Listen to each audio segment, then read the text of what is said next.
All right, we're gonna try a little bit different video here today. Had a couple trees blow down in a storm a little while ago, and we're going to. I already got one cut up right here.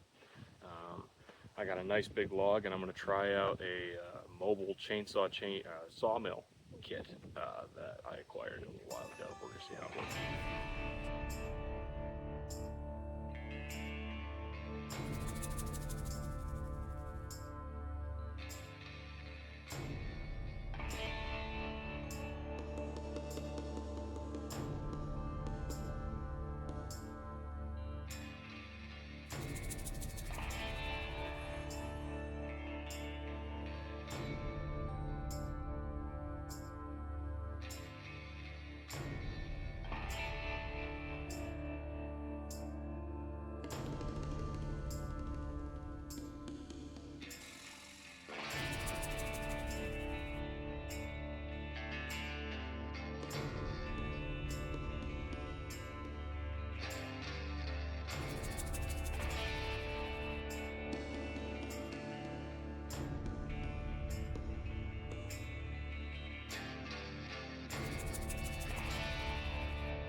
All right, so here's the product.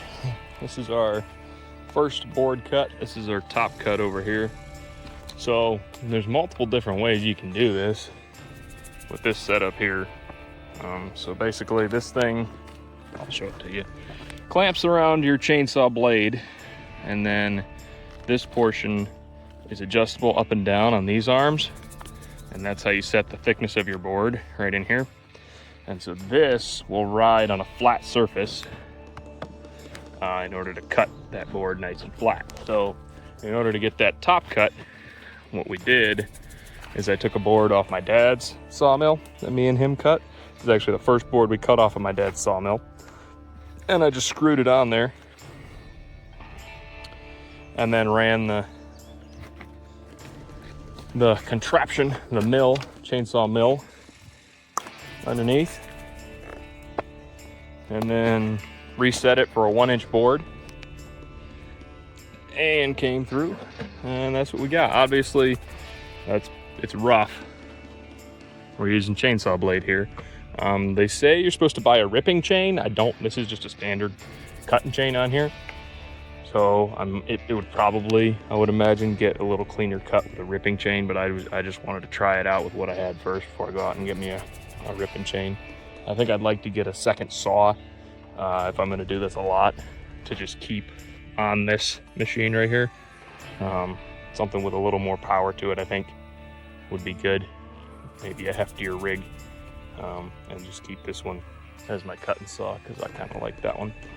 Maybe the other way around, I don't know. Anyway, I think I'd like something with a little bit more power, because it bogs down pretty good when you're cutting a section that wide, or however wide your board is. I think it goes up to 12 inches. But if you're cutting a section that wide and your whole chain is cutting along it the entire time, instead of like rocking it back and forth like you normally do, because that makes more grooves, you're supposed to kind of cut straight across. And I think a bigger saw would help keep that RPMs up on the blade, get you a smoother cut across. But anyway, that looks pretty cool. I did cut this log off too long for my board that I had off the old sawmill, and so I ended up taking chunks off of it at like 4 inches and making these little plates, which look kind of neat, but I don't know what I'd do with them. So yeah, that's it.